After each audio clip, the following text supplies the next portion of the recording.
Todos los días, durante millones de años, de siglos, muere la gente. Todos los días la gente fallece.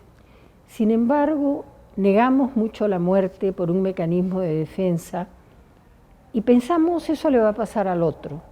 En realidad, no interiorizamos de que la vida y la muerte son un solo círculo que empieza y termina. Sin embargo, no todas las muertes son iguales y ahora en la pandemia notamos esa gran diferencia. La gran diferencia es que no es lo mismo decir todos nos vamos a morir o todos nos morimos que decir algunos mueren de una manera y otros de otra, que es mucho más humana o mucho menos humana. Por ejemplo, el no saber que tu ser querido está vivo o está muerto, el no saber cómo van las cosas, no porque haya una mala voluntad, al contrario, de las personas de salud, sino porque realmente hay una cantidad de personas enfermas que realmente sobrepasan la capacidad del sistema de salud. Pero lo cierto es que la muerte existe y que la muerte debiera ser una cosa natural que todos tengamos presentes desde la niñez. Deberían educarnos incluso desde la niñez para saber que la vida tiene un principio y un fin.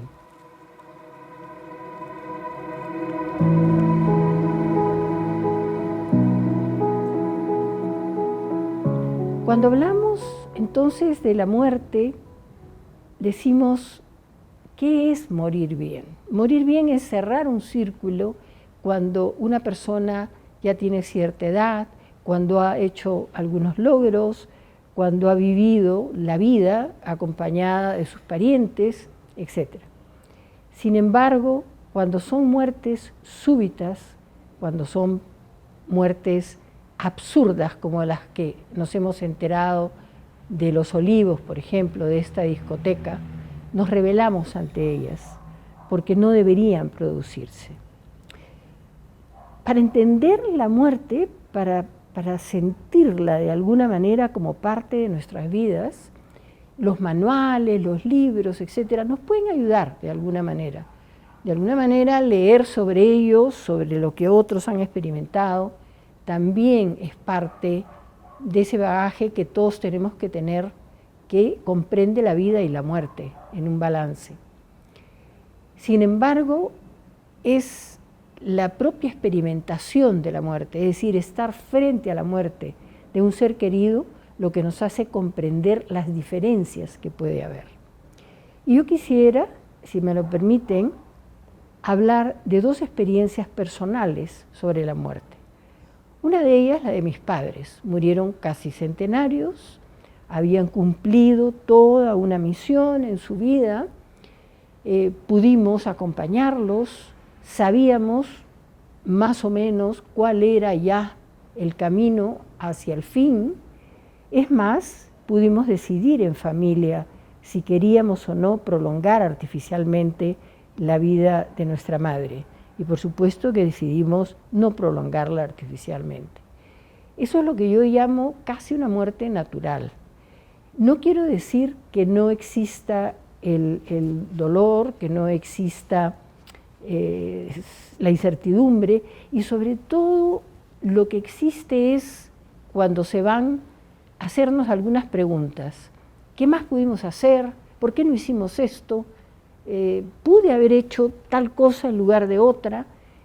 Y eso, amigos y amigas, es totalmente natural. Todos tenemos esa sensación de querer hacer algo más o de haber podido hacer algo más. Pero el tiempo va curando esa sensación de culpa, que es, como les digo, natural, pero por otro lado absurda, y va curando esa sensación y vamos entonces viviendo de las memorias, de las nostalgias, de los recuerdos de esas personas que ya se fueron y que fueron parte de nuestra vida. Incluso con los descendientes, por ejemplo, con los nietos, empezamos a notar que aparecen como ciertos genes, ¿no? O ciertos comportamientos que nos recuerdan a los padres o nos recuerdan a los abuelos, sin que las personas dejen de ser o dejemos de ser lo que somos, porque cada uno es un ser individual. He hablado entonces de una muerte que es una muerte natural, de vidas como la de dos personas casi centenarias que cierran sus círculos y esperables. Pero podría hablar también de la muerte de Renzo, mi hijo, mi único hijo de 36 años, en un accidente de aviación en el Boquerón del Padre Abad, en la selva peruana.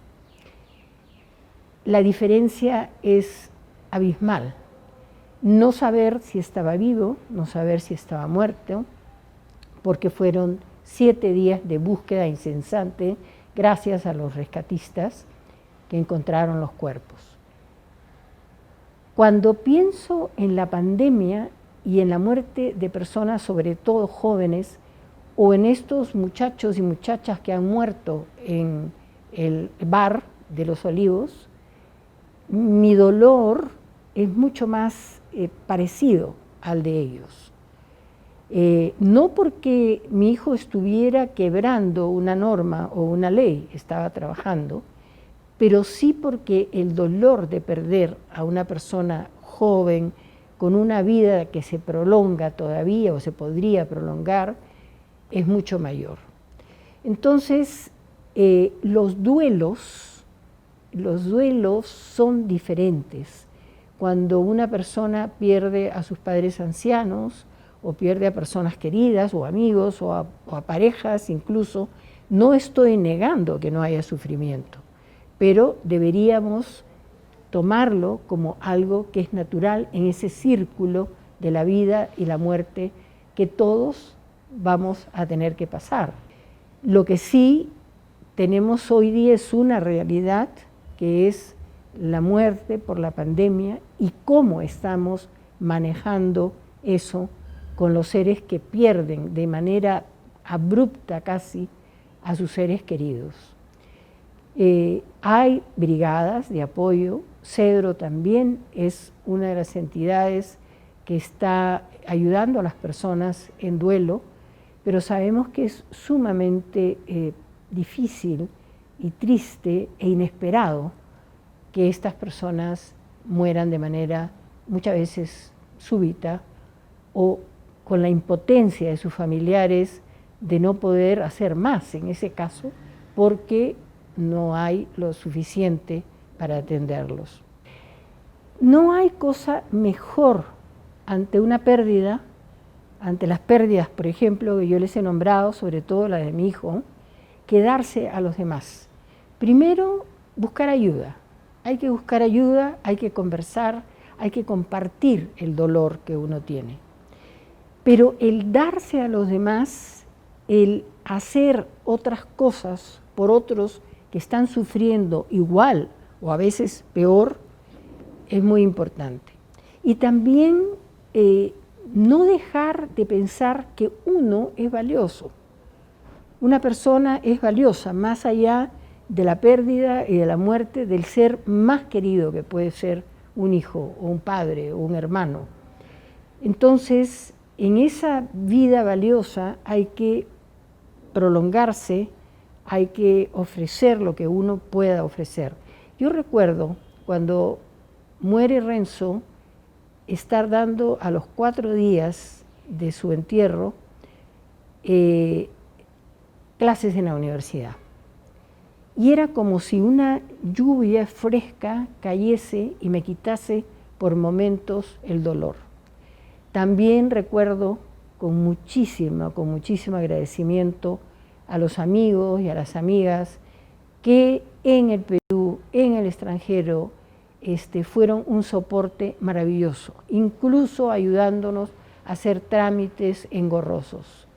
Es cierto que yo no pude cerrar totalmente el círculo porque no pude verlo, solamente fue el féretro ya cerrado. Sin embargo, el cariño de todos los que me rodearon hicieron que ese círculo se cerrase de alguna manera. Uno aprende a vivir con el dolor, pero aprende a vivir también con la alegría, con la esperanza y con esa voluntad de seguir haciendo cosas.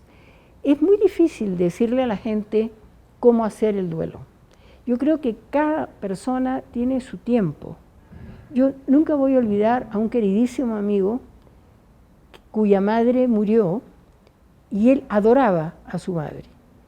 Y sin embargo, esa noche lo encontré viendo un ballet, me acuerdo, un ballet ruso en el Teatro Municipal. Lo abracé con mucho cariño, hubo gente que lo criticó, yo lo entendí perfectamente cuando me dijo, si yo no venía esta noche a ver algo así, me pegaba un tiro.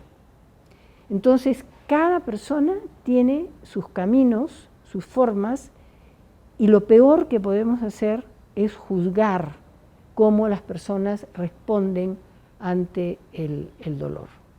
Yo creo que el Perú tiene un camino próspero, tiene un camino donde en lugar de estar en reyertas o de acusaciones o de juicios, debiéramos todos unirnos para que las muertes sean cuando tengan que ser, cuando las personas hayan cumplido ya todo un ciclo de vida y las podamos recordar y podamos incluso alegrarnos y reírnos con los recuerdos y no estar presenciando, viendo muertes que puedan evitarse. Muchas gracias.